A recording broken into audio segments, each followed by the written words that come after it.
Good evening and welcome to the timely Special Committee on Racial Equity.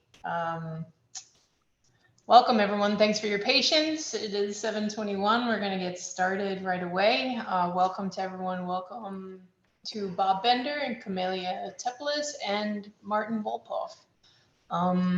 Today is an event that we're having in recognition of Domestic Violence Awareness Month. So we are dressed in purple, but thank you all for being here tonight. So, couple of things. I guess I just wanted to touch base on, well, we don't have a quorum, so we cannot vote on minutes. I know Julie said she was not able to join. Bob Fanuzzi, I haven't heard from, and I'm missing one other person. Is Ramdot still on the committee? No. Who's? I'm Who are we missing one forgetting? person.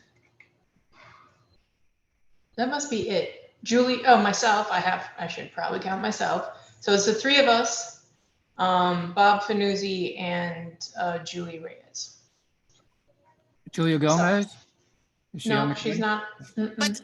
But Margaret, but then we do have, I'm looking at the list that they sent Right. with the I guess committees. so. Yeah, We then are five, so we are three, so we're good. Okay. Right. First things first, how do you feel about those minutes? They were very brief this time around. Any edits, additions, subtractions, comments? No, No, just thanks. I would move to approve. Second. Great, thank you. Okay, and we wanted to discuss a couple of issues. I just wanted to carry over from last time.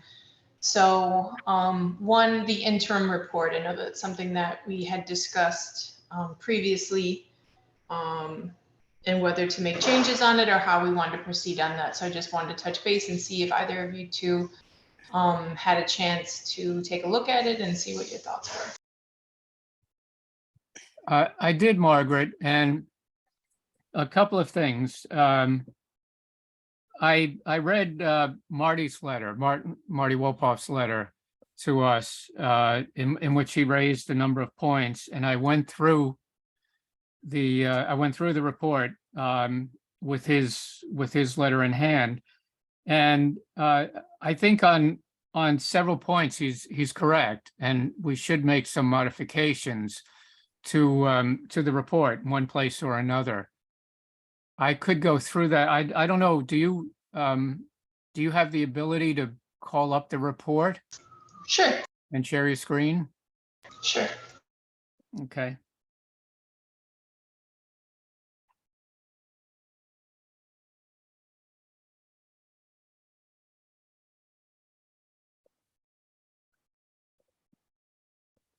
Just give me a few minutes here. Sure.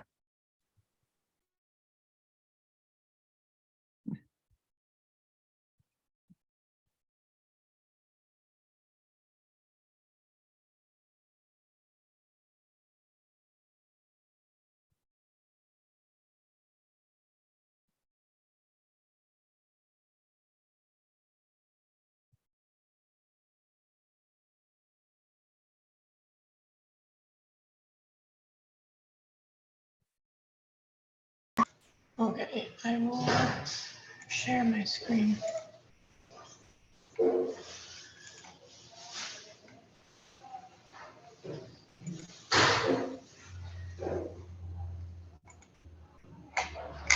Okay, where do you want to start?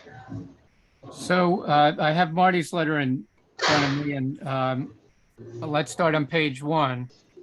Marty raises a question.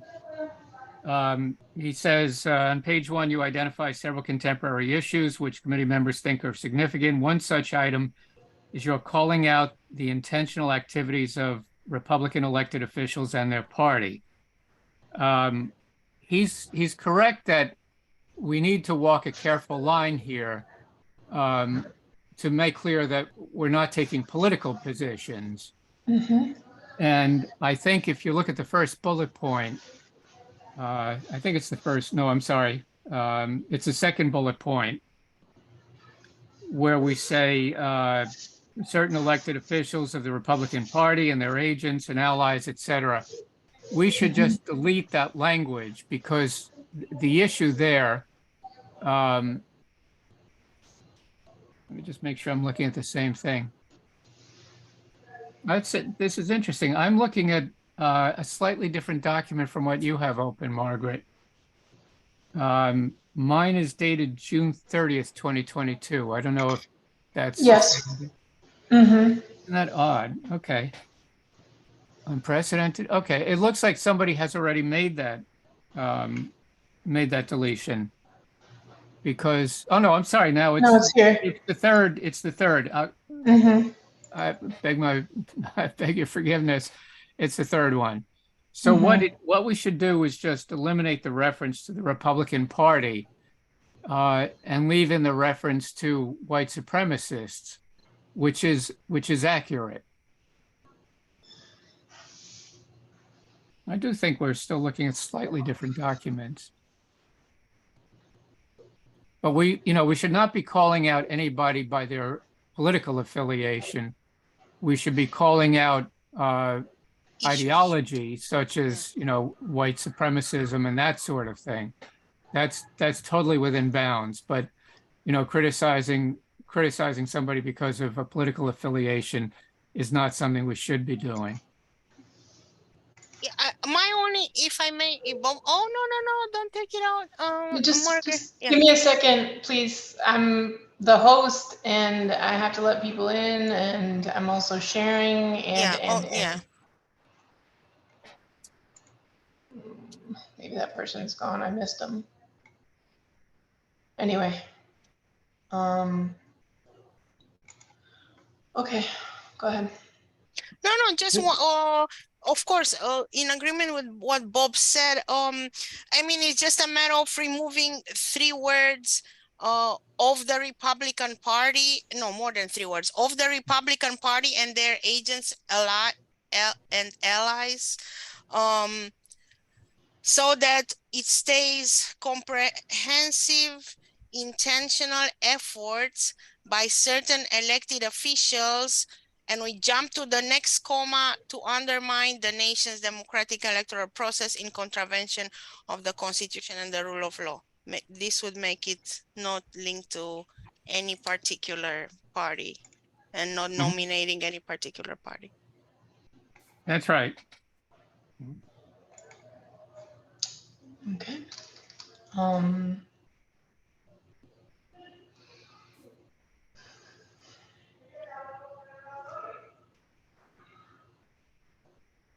And we still feel that way today. Okay. Mm-hmm. Understood.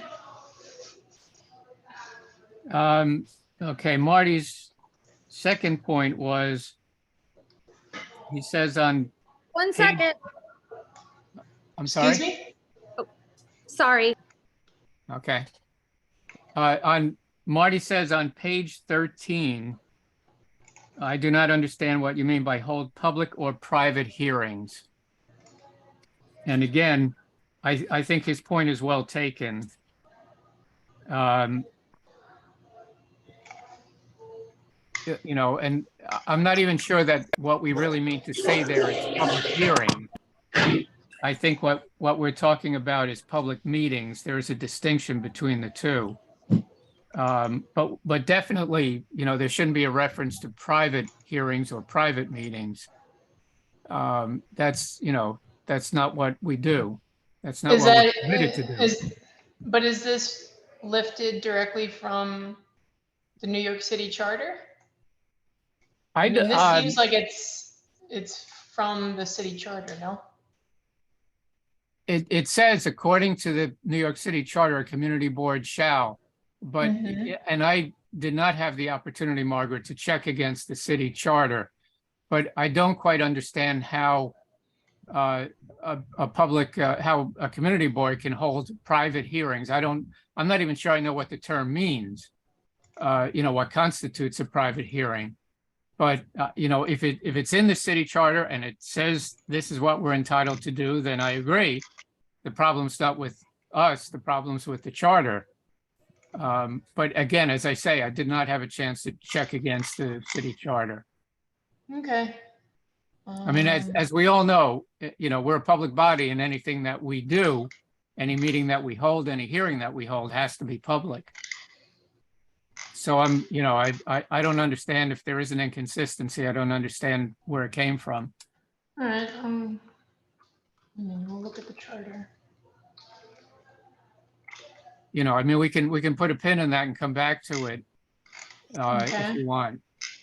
If this is any helpful, you as you can see in the title, there is listed reference to footnote 28, which is on the bottom. So if you go to the link and if you see if it's a copy paste, maybe we just simply need to check the text and use the original text.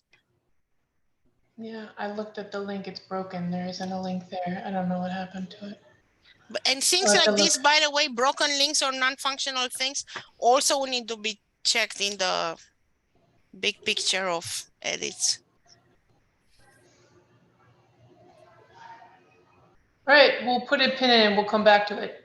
Next. Yeah, okay.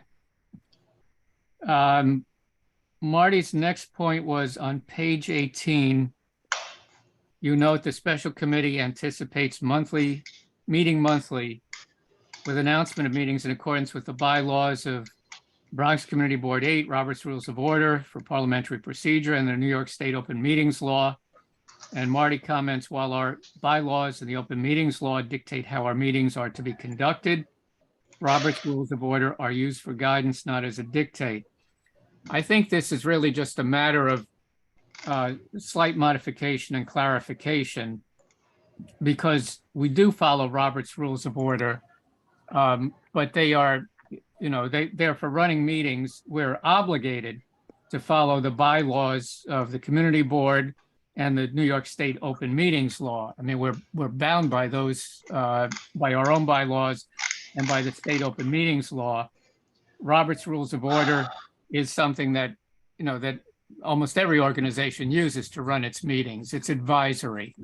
So I think that's something that's easily fixed just by the slightest change. Let's just say the bylaws of Bronx Community Board 8 and New York State Open Meetings Law, and something like, as well as the parliamentary guidance provided by Robert's Rules of Order, something like that. That's all. All right, sorry. I thought I was on mute. I apologize. My allergies. It's a minor modification, just for clarity. Okay. I mean, if you want, Margaret, I can send this to you separately. Yeah. I don't want to get bogged down in screen sharing and editing for all the many people who are on this meeting. So, okay, let me go through. There's, I think, two more that Marty had.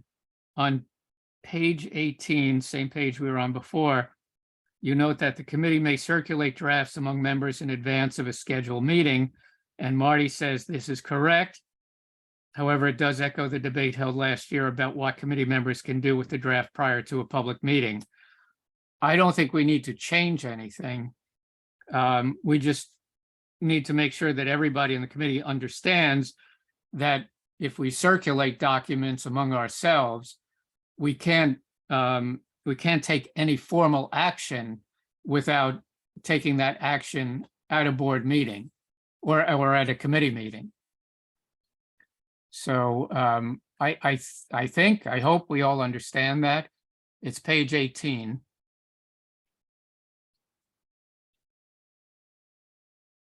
Let me see where this is.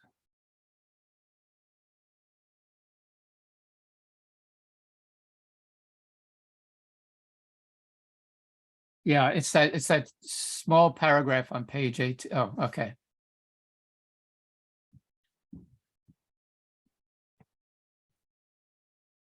Yeah, that little paragraph that down toward the bottom, second from the bottom, that's it. May circulate drafts among members in advance of its scheduled meeting. That's fine. There's no need to change the language.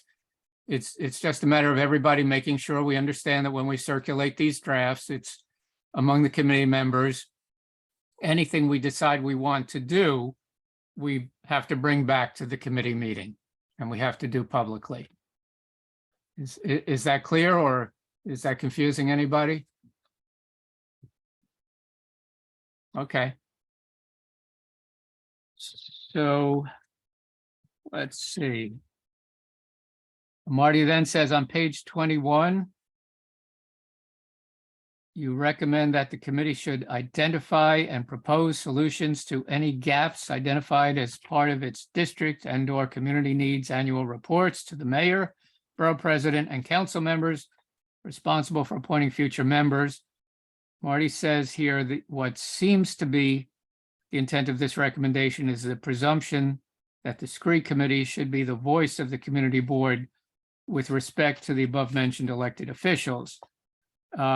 This is page 21, and it's, let me find it. It is under down toward the bottom, the last bullet point, draw on board members' skills. And it's that first, I don't know if you want to call that a sub bullet point. The point there is, I think we might just add the words identify and propose solutions to the community board regarding any gaps identified. Just to clarify that, SCREE is not speaking for the community board. Whatever we do, we are going to take back to the community board. We're an advisory committee, and we're going to take it back to the community board so that, whatever our recommendation is brought to the community board for discussion.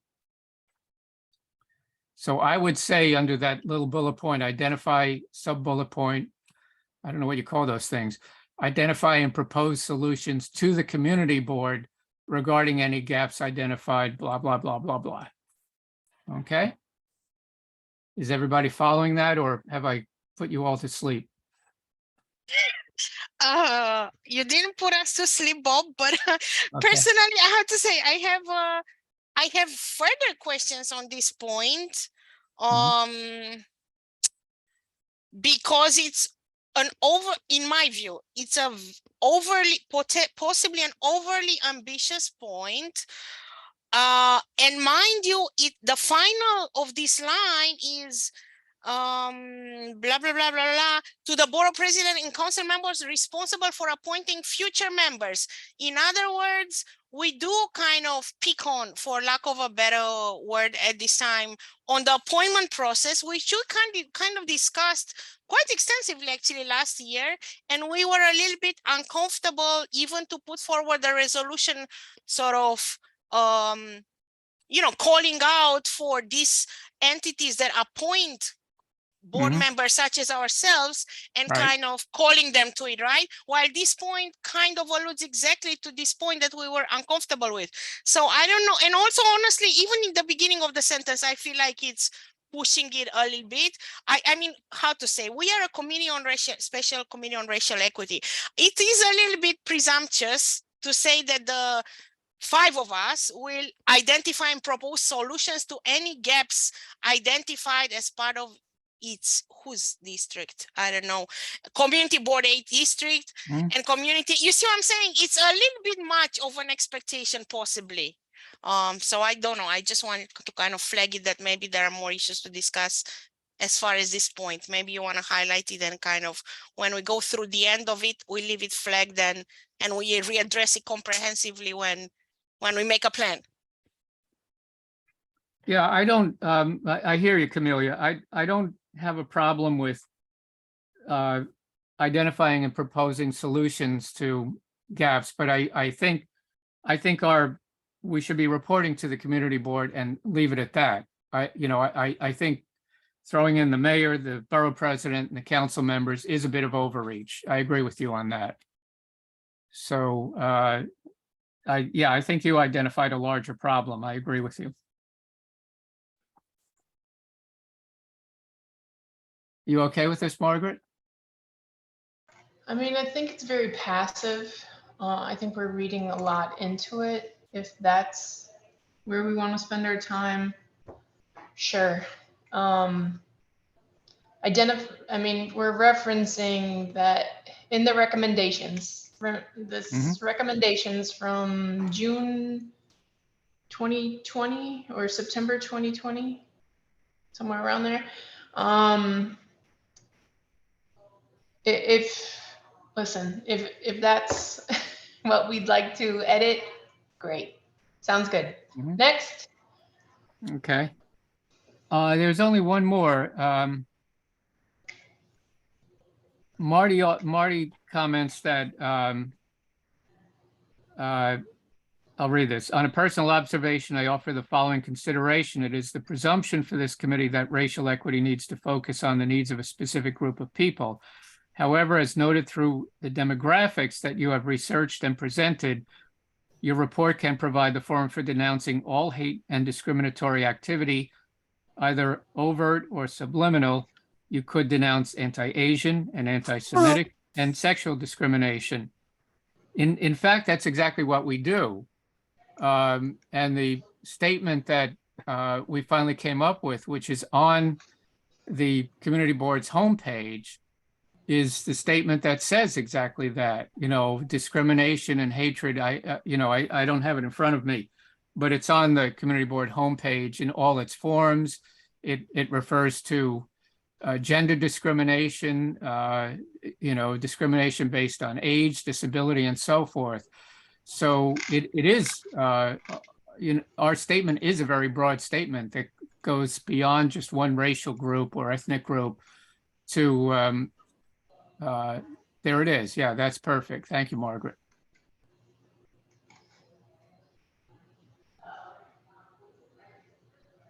So I think Marty's concern has already been addressed. But, speaking for myself, I think this was constructive criticism from Marty, and I appreciate his taking the time to go through the report and make these comments.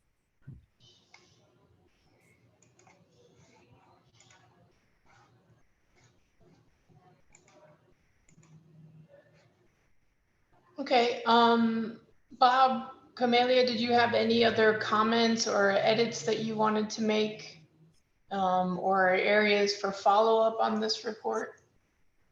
I'm sorry, go ahead, Camelia. No. Okay, thank you. I mean, I will just reiterate what I said the last time at the beginning of this year. How to say, we can go like this punctually, yes, we addressed Marty's concerns and anything else that Bob and me can kind of see, but like at the end of the day, these are small edits, and in all honesty, for me, it's the overall tone that was reflected of that point in time, which was now 3 years ago. It's time flew by, which I don't think, how to say, so to me, it needs an overall read from the perspective of today and making it much more neutral than it is. The beginnings, all the intros, all the quotes and all that, I mean, of course they were burning at the time, but I do feel like we are in a different stage now. So I do, for me, and I know Margaret, you will hate hearing this, it does need a fresh read, not a change of content as much, but a very different vibe of the overall sort of tone and the flow of the discourse and all that. I personally, I enjoy very much the when a report has numbers, it's not just a philosophy, sort of say. So anything that we could add this year, any ideas on the quantitative side, that's to me very relevant value added. So whatever, I think we should sort of keep our ears open and our minds open to see how the year flows, and nuggets pertinent to SCRED that show up in different committees, should be immediately sort of incorporated, right? And what I would also love to see, it's more concrete examples of projects done in CB8 that are relevant to this. Like, I don't know, if there's a special event or some sort of like a workshop or something pertinent that conveys the CB8 constant preoccupation and alertness to this issue. Like this would be positive examples that I feel like should be highlighted, because the report does feel, to me personally, a little bit dry. I'm very happy with what we added this year, this past year. So I wish we could add something like that, like substantial and a little bit numeric this year too, other than the sort of the overall read and kind of, I don't know, the intro, you know, it still says the old chair from 2 years ago, you've been chair now too. This is our second year already, I believe, Margaret. Anyway, so I mean, that's yeah. part of what we agreed that we would do, that we would leave, that each year that we would have an introduction to reflect on the past Yeah. year. So that's what we agreed to do. Are you referring to the list of activities? That is something that we do update. It is in the report. Yeah. Or a link to it Look, is in the report. yeah. No, I don't want to like make specific suggestions now, right? Like I kind of convey to you my feeling on how I want it to end, right? Like at the end of the year, sort of say. So I do feel like it's important for all of us to keep thinking and be tuned to these type of issues, so that they are reflected when it comes to, I don't know, May of last year. Maybe we will not leave it for the very last 2 weeks like we did last year, but you see what I'm saying? So that we can have a plan. Let's say, let's have a preliminary year 22-23 draft by, I don't know, February. Let's revise it by May. Let's have it done by June. Like that sort of like planning. And I don't know, I think it's open for all of us to read through and yeah, come up with specifics of what we want to have added there.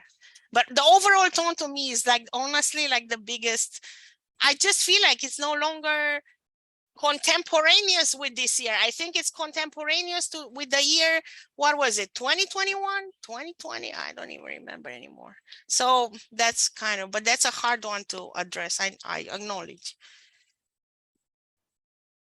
Yeah, I'd just comment and say I certainly agree that we should review the whole report every year and make sure that it's still relevant to the current circumstances and change what we think needs to be changed. But, you know, the real charge of this committee has been all along, as we've understood it, working with the other committees, identifying, you know, and especially building on the work that you did, Margaret, where you mapped out our budget requests and, you know, and identified areas where our budget requests continue year after year without being fulfilled.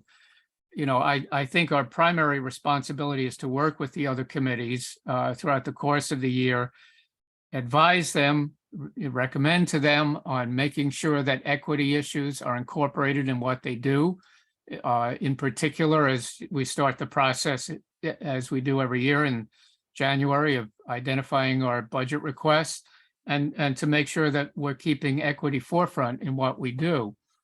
And then I as Camelia said, I think we can get into some specifics, and we do that in the report about different projects, different activities within the community board that have been done in the past year, or you know, that continue to be a focus for the community, whether it's the Enslaved Peoples Project in Van Cortlandt Park, or problems with the living conditions at the Marble Hill houses, you know, environmental justice issues. That's the real heart of what we do with the committees, and that's what our report should reflect every June when we turn it into the community board.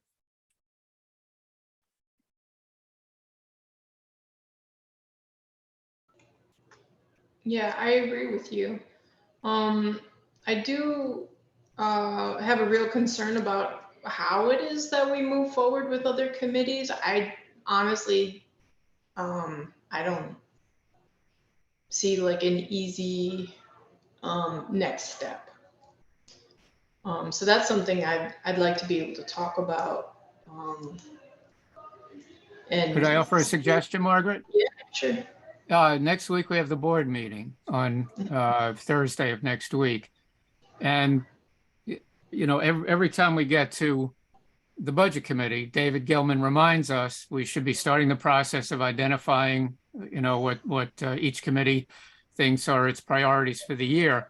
And I think when it comes your turn to report on our committee, that would be an opportunity for you to say, you know, to everybody on the board meeting next Thursday, as you do this in your committees, please bear in mind equity issues. You know, please take a look at what your priorities are and ask yourselves on the committees, are we addressing the needs of the people who are most in need in our community board district?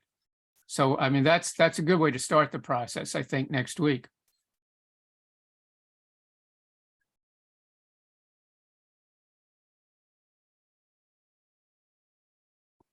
Okay. One of the other areas that we talked about previously was housing. I remember that Julie and you, Bob, really emphasized wanted to talk about housing, affordable housing, and how we could be more engaged and involved. And maybe we think about reaching out to some friendly committees, if you will, and see, you know, if they'd like to work together on a specific issue, or how we might want to do that. Maybe, you know, because I feel like I've sort of extended, you know, an opportunity to work together, and people are busy, right? They have their own things to do, their own agendas to work on, etc. And maybe if we just reach out to a handful of committees that we know want to be working on specific issues together, we could just,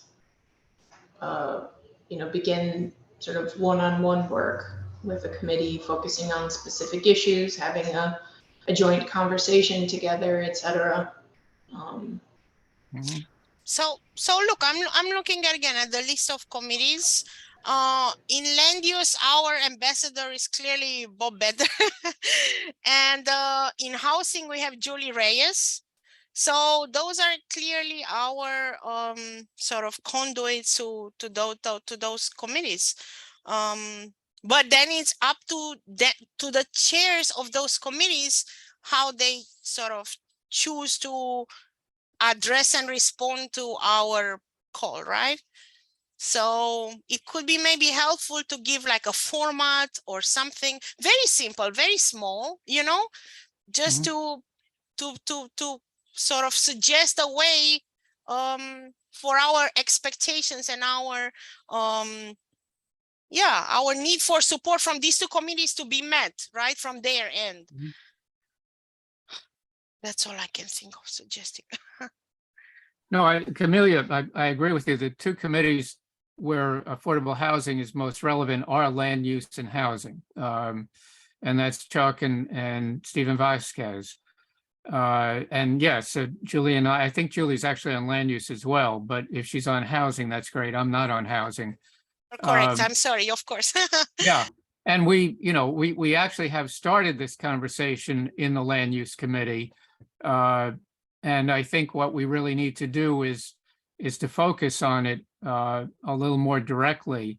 And, you know, I mean, one of the interesting conversations we had at a recent land use committee meeting is that something I was unaware of. There are different definitions of what's affordable. There's a federal definition of affordable housing, and then there are localized definitions of affordable housing. So, you know, I think it really would be it would be a benefit to everybody in on the community board to really drill down into this a little bit and figure out you know, the differences between these two definitions, but in practical terms, what that means for our area. You know, when is something affordable, and when is affordable a definition that really does not apply to our area, to our community board. It applies to Westchester or New Jersey, but not to the Bronx. So, you know, and I've had communications with Chuck about this subject, and I'm happy to continue that dialogue with him and see what we can do.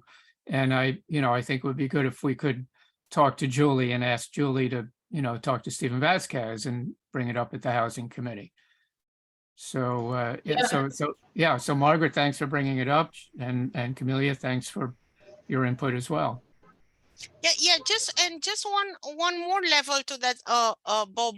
So remember, I mean, right now we are called to vote on quite significant and equity related and cost of living related matters on the ballot. So there will be whatever, in 5 days or how many days, clear results of the perspective of the New York City population to the issue of what they call the true cost of living in New York. So we will have new data to play with, right?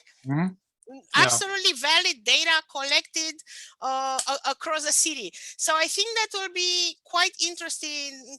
First, obviously, to add in the report whatever comes from there, and maybe put that like in a parallel with any other input we get from our community board aid to committees. So to see how those two things sort of match. But just to be very, very clear. So whatever comes out of this, the results of this voting, that, for example, should be a clear paragraph, because it's a new event that happens, I don't know, every how many years, but that data should be reflected clearly as a separate paragraph as an update of 2022-23. And both in the sense of the statement of values that's added to the city charter, and to this, the answer to this question of the true cost of living, and how those match with what our community board aid committees bring back to us. No, you're absolutely right. I was going to mention the proposals tonight, which are on the ballot, 3 of which, you know, have to do with equity issues. And we're not allowed to advocate, but, you know, we are allowed to educate. And, you know, I mean, there's 5 of us on this Zoom right now, and I think at least 3 of us already know about this issue. But whatever the results are, let's say, you know, this will only apply if some of these proposals pass. But if, you know, if the proposals do pass, yes, they will have implications for what we do going forward, particularly on land use issues, but on other issues besides housing and land use. So we will have to respond to that. And that's something that is very much within the jurisdiction of this committee. So, you know, let's see what the outcome is on Tuesday. And then, as I say, if one or more of the proposals pass, we should, at our next meeting, talk about what this means for our area, and you know, how to take this back to the board and to the other committees.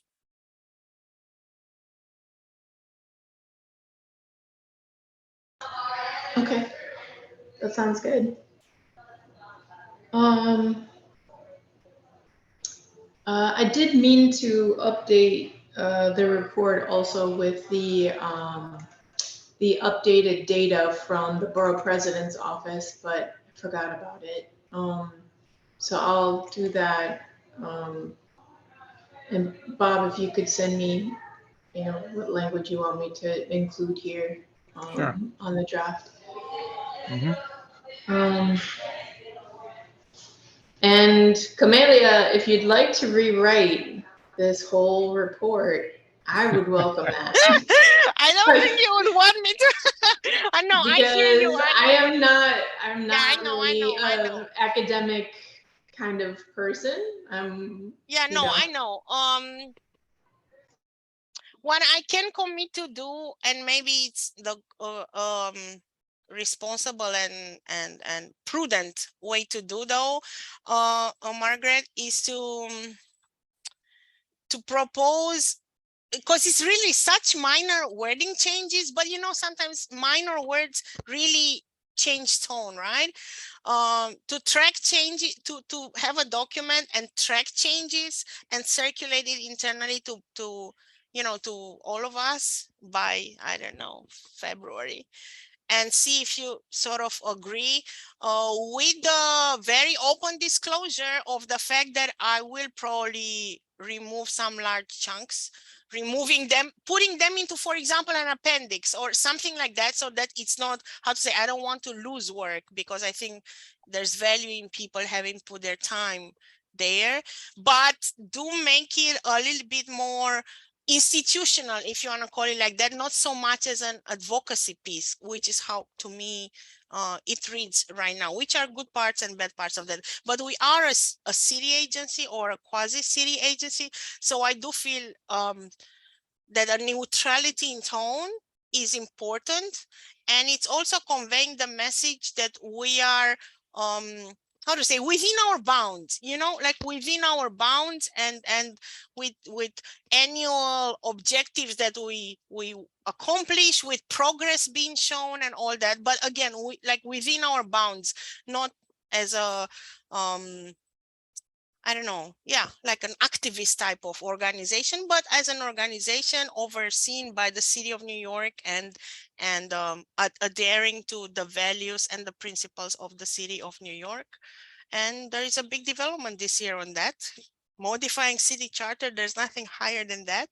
So yeah, if you want that's the practical way I could think of to track changes eventually. Great. And just send them to you, you know what I mean, just and Mhm. then put them in I your will- hands, and what you accept, you don't accept, it's on you. I will create Like a beta version. Yeah. fiscal year draft. Yeah. And I will share it with the committee. And as we go, folks can add things in. To your point that it's not done in the last, it was not the last 2 weeks, I assure you of that. But that we can be working on it incrementally. So I will share that, and then Camelia, you can just take it and wordsmith it till your heart's content. And then we will evaluate. Yeah. And there's, yeah. And we Okay. can stick with what we have, or accept some things or deny some things. Just at least we attempt it. You see what I'm saying? At least, yeah. Yes. Mhm. Okay. Then housing and land use. What are our next steps on that front? Well, I'm already in a dialogue with Chuck about affordable housing as an issue, and I'll follow up with Chuck to see if, you know, at some point, you know, it's hard to say, because with land use, there are often issues that we have to respond to and within a certain time frame. So, you know, there's sometimes it's not a lot of room on the agenda. But I do want to take this issue up with Chuck. I know he's open to it, and figure out what the best way is to move forward. And I think actually, you know, again, assuming what happens on Tuesday, that will, in a sense, almost require us to address this issue if the proposals pass, and you know, would be an even better reason why we really have to look into this issue. And and then we should talk to Julie, you know, and I'm happy to bring it up with Julie and say, you know, we really would love for this to be an issue that gets discussed at the Housing Committee as well. Okay. Do you want me to reach out to Julie, or you? No, that's more Stephen, or- appropriate for you to do it as the chair of this committee, Margaret. I mean, I'd be happy if you want to CC me. I'd be happy to chime in, you know. Sure, But and I'll reach out to Stephen as well, I guess, Yeah. or maybe talk to Julie first, Mhm. and then we can reach out to Stephen. Mhm. Okay.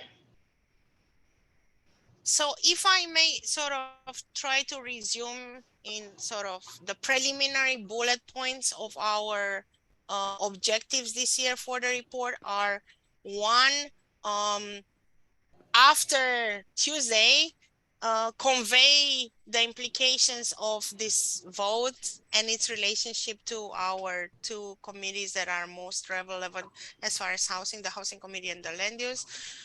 Number two, update with the capital priorities that will come across for fiscal 24 now. And number three, sort of an overhaul of the editing process for the text, and this should be a plenty. 3 large work areas. Is this fairly accurate? Yeah, I was just taking some notes and I might have missed a little bit of what you said, Camelia, but yeah, working with the other committees on budget priorities, that's, that I think is a central part of our mission. So we do want to make sure that as we go through the budget priority season, which really starts in January through April, we want to remind the other committee chairs that whatever they do, they should bear in mind the equity implications of their priorities. And if I'm repeating something you said, I apologize. And if not, I hope it's something you agree with. No, absolutely. But I think that, I think the outcome of next Tuesday's election, specifically on the proposals, will also be very influential in what we do going forward.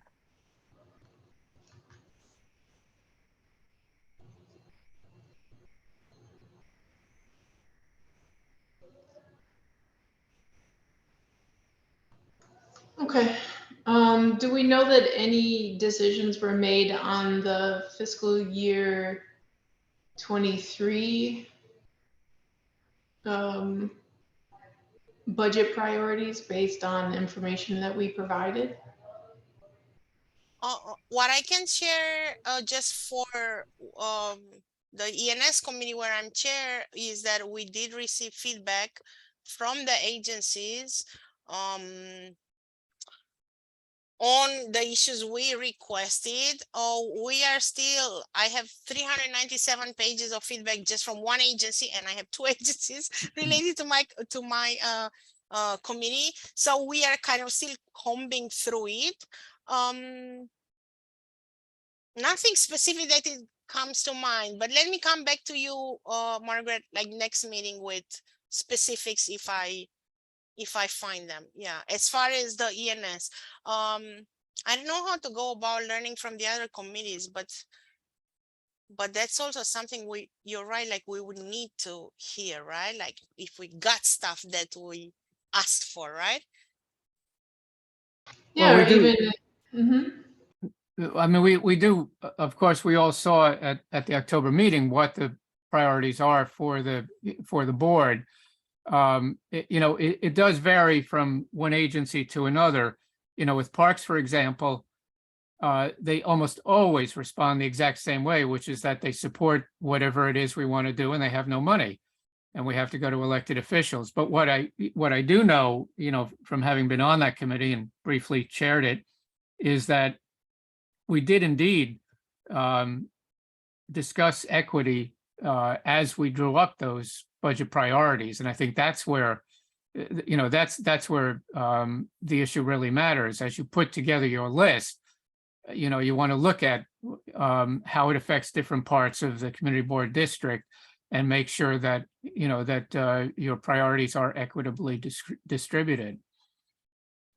But, as far as the response goes, from some agencies, it's meaningful, and from other agencies, it's basically pro forma.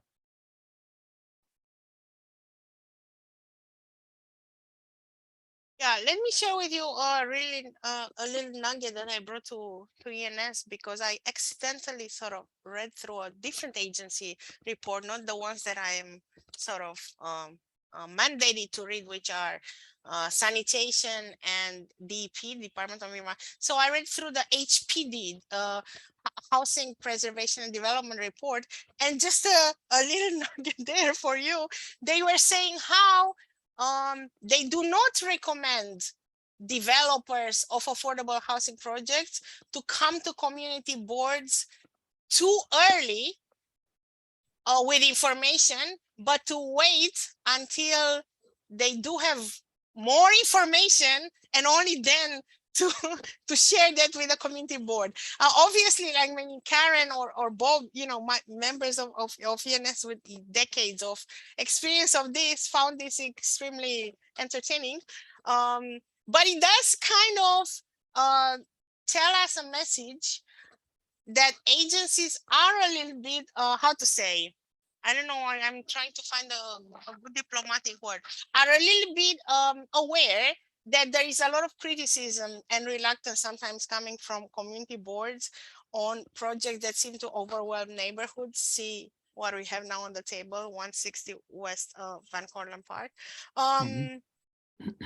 And sort of, if they are so brazen is the word, anyway, so I don't know how to say. It's a If good they are word. so, yeah. If they are so unconcerned about putting this in writing, I will send you actually the quote so that you both have it. Where they say, "Do not come too early to community boards." I mean, I don't know. It makes me feel a certain way, right? I don't know how this comes into play, but I do feel that agencies that are co-funding affordable projects, affordable housing projects, should treat probably community boards differently. Anyways, just wanted to put it out there because you raised this and I remembered having read that. I will share it with you on the email, the paragraph. Okay. All right. Housing, land use, Mhm. land use, update, data.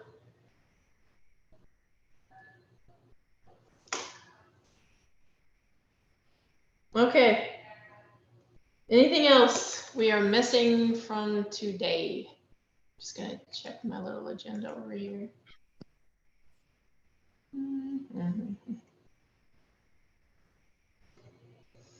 No, I don't think so. I can't think of anything. Okay. Yeah, just a reminder for everyone to vote before November 8th. No early voting on Sunday. And is that correct? Or is it Sunday, Monday? there is early voting. It's the last day. Monday. Excuse me. Monday, There's there's no no early voting. no Right. early voting on Monday. Flip your ballot, look at both sides, because there are the racial equity issues on one side and obviously elected officials on the other. Okay, I think we've got what we've got here. Okay, anything else? Community members, thank you so much for your patience while we work through a number of these issues. Any comments or feedback that you want to share with us tonight?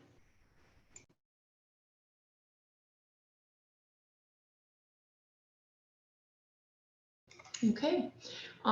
Any other committee member feedback or comments? Any last burning things you'd like to say? I have one thing to say to you, which is outside the scope of this meeting, Margaret, about your day job and your situation there. I'm happy to bring it up now or Sure. we can. Whatever you prefer. Yeah, I mean, I saw the most recent email that, you've had to go ahead with the shed, the structure, whatever the proper language is, the protective shed for the building. And I just want to know, and obviously, you've been very engaged and, I've seen the emails about what you're doing. What do you think we could do to help on the community board? Because, we do want to, I mean, I think this is a terrible situation you're in. And I think we've got to convince the elected officials that they've really got to address this. It would be tragic if you had to close down. So Yeah. anything we can do, any recommendations at this point about what we might do? I think Probably the most important thing is to continue to ask our elected officials to be engaged and have the community express its support for repairing this landmark building that's at 3101 Kingsbridge Terrace. It has been the home of the 50th Police Precinct. It's been the home of Kingsbridge Heights Community Center for nearly the last 50 years. So, you know, we've been working with our elected officials, Councilmember Sanchez, Councilmember Dinowitz, Assemblymember Dinowitz, the borough president, Congressman Espaillat, Senators Rivera and Jackson. So everyone is engaged. Everyone wants to help. Everyone wants to get this done. So I think we just want to keep the elected officials hearing from the community about the services that are provided to the Kingsbridge Heights area of the Bronx. It also serves the entire borough, and including childcare providers in Manhattan. So space is a premium in New York City. And so, you know, we want the community to be actively engaged in advocating on our behalf. KHCC, you know, the building that we're in is a landmark building.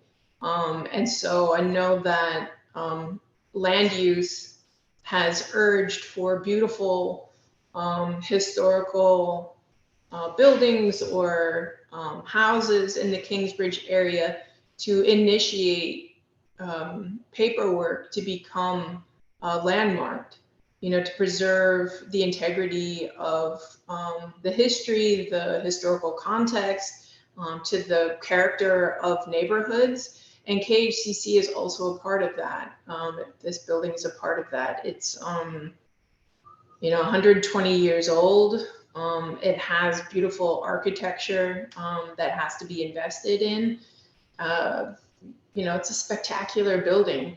And so I think it is something that we need to think about in terms, not just of the human services that come out of this building, but that it's a cultural gem within our community. And so having folks rally around it in a number of different ways, health and human services, cultural affairs, education, land use, you know, all sorts of committees could be involved and advocating on its behalf.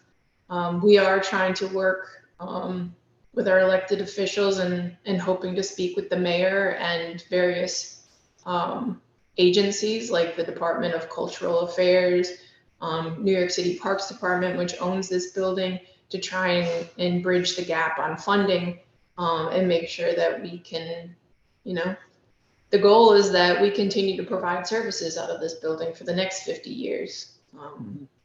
We hope that it's not turned over to someone else if we can't bridge that gap. Yeah, sorry, go ahead, Camelia. Sorry, may I just ask, so which is now the specific obstacle you're facing? Because even my understanding, and please correct me, so you have a substantial amount of the funding necessary, not all, but still a substantially secured. So what is the major obstacle, the punctual obstacle right now to action? Is it its landmark status that prevents you from starting work? Like, what is it?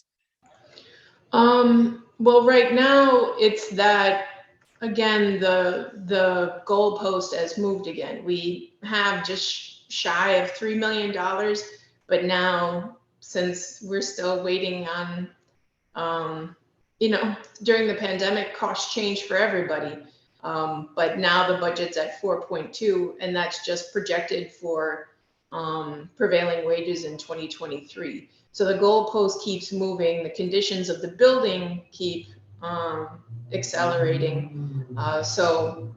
And KHCC, you know, we're a tenant of this building. We take a lot of pride in it. We, you know, love it and care for it. You know, when the elevator, when we have to do a door lock monitoring update that had to be done a few years ago, that's $25,000. When the walls have to be repaired, that's another $10,000, $20,000 each time. So like it's really well cared for, but at the end of the day, we're a tenant. And so we have paperwork, we have hurdles, and we have a budget gap. And we're a tenant. We have, it's just the nature of being a tenant of the City of New York. City of New York has its guidelines, and we've been here for 50 years. Not that we think we would be kicked out, but within our license says that we have a 30-day vacate order. So to take on a $4 million liability, and then, no one in any position of power would want to kick us out, and certainly no one in their position who's been advocating on our behalf. We're not saying that at all. From the Parks Department to the borough president to their council members, etc. Everyone's very supportive of us in this project. But at the end of the day, what's on paper is what rules. So who has the money? Who, if we want to direct everybody to say, hey, give us the missing 1.5 or whatever the precise figure is, who is it we want to go to? Is it the mayor? I think, well, the most of the money currently stands or sits with New York City Economic Development Corporation. Right. The best case for us is that we continue to fundraise and meet the gap, and that EDC does the work. They have, the talent. This is what they do in the City of New York. And if we could meet the budget, I think it might be an easier sell for them to do. We also have some money at the state level through Assemblyman Dinowitz and Senator Rivera. That could also be transferred over to EDC, so that they could use those funds. And it's allegedly from the staff members that it's easier to transfer it to another governmental agency than to a nonprofit itself. So for KHCC's standpoint, the best case would be that we just continue to push. We help bridge that budget gap. Then EDC does the work. And then KHCC doesn't have the liability without the asset. And then the City of New York has its building and can, continue to do what it needs to do. So do we go back to the state officials, the two state senators and Assemblyman Dinowitz, and say, can you help us get another 1.5 million out of the Assembly or the state Senate or whatever? I mean, is that the most likely scenario, or is it more likely to ask Councilwoman Sanchez and Councilman Dinowitz, talk to the mayor and see if you can get us 1.5 million, or is it both? I think it's both. And there's another tricky thing at play, that nonprofits, when they enter into funding agreements with the City of New York, funding agreements 2 million and below, nonprofits have to come up with a 10% match.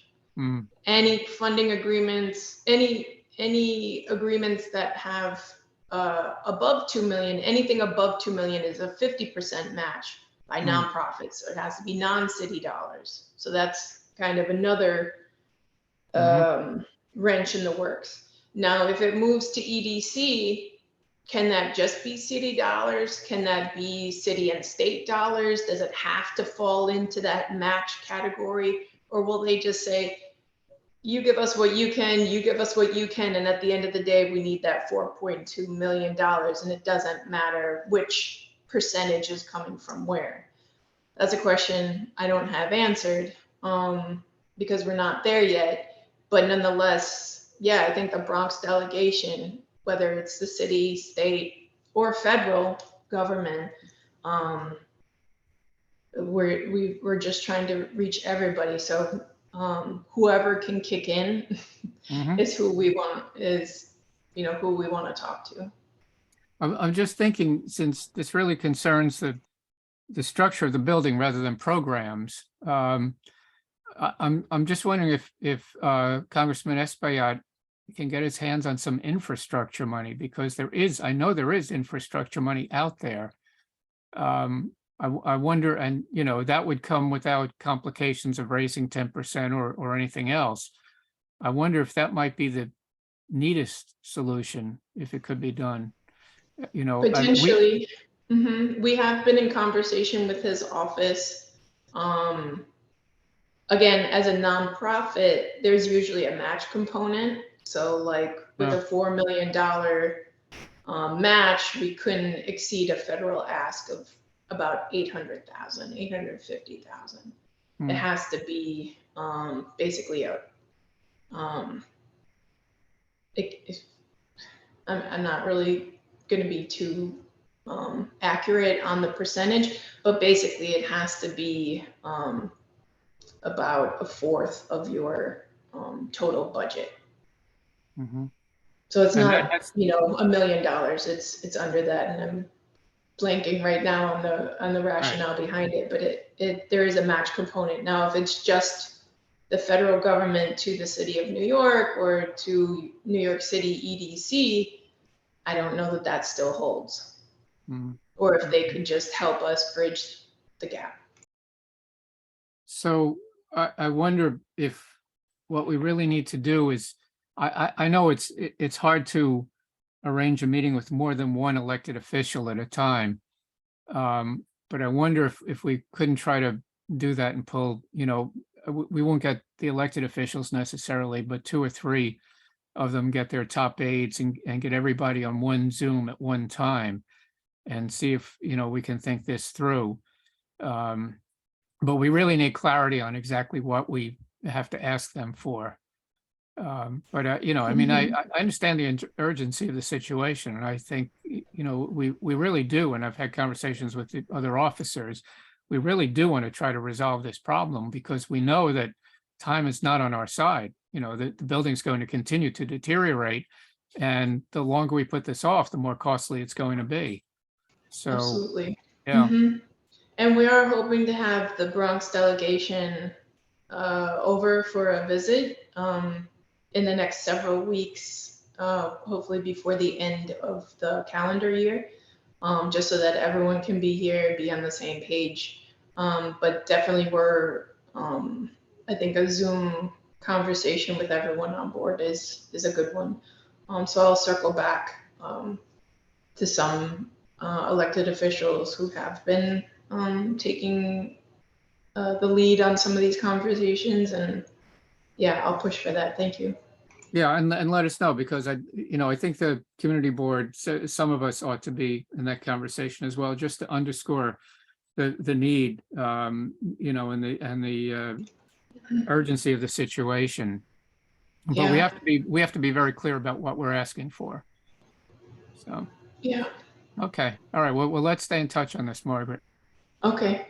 Thank you. Yeah, no, Margaret, just as a quick point, how to say, because I don't know. I mean, I may be off. I don't know, but I see you kind of trying to put little pieces together, but in all honesty, I feel like the issue is actually so much higher level because you're the beneficiary, right? But the true property owner is the city of New York. So it's not you. I mean, you happen to be a tenant, right?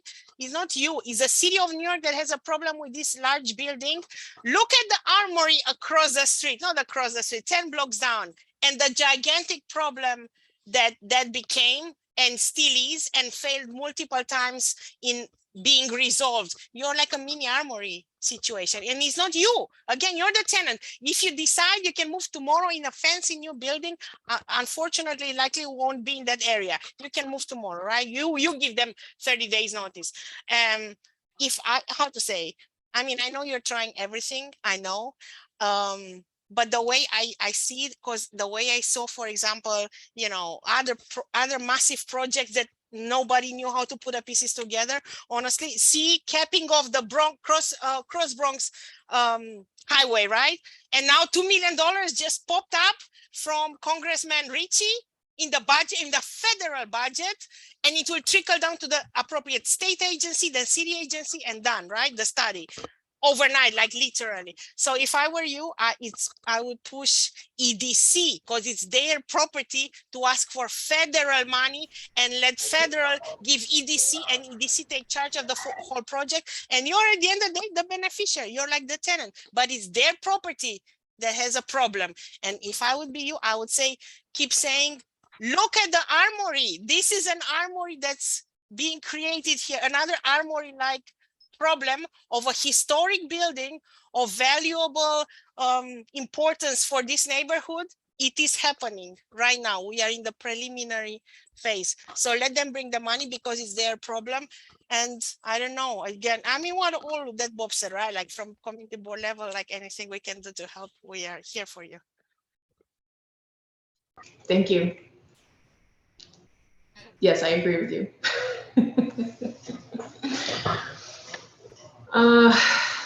Okay. Well, right. thank you for that, Bob, and Camelia. Thank you to our community members for being here tonight. It is 8:31. I will call for a motion to close. Second, Yes, second. Thank if you. needed. All right. Thank you so much. thanks, Margaret. Good night, Good night. everyone. All right, good night. Bye. Bye.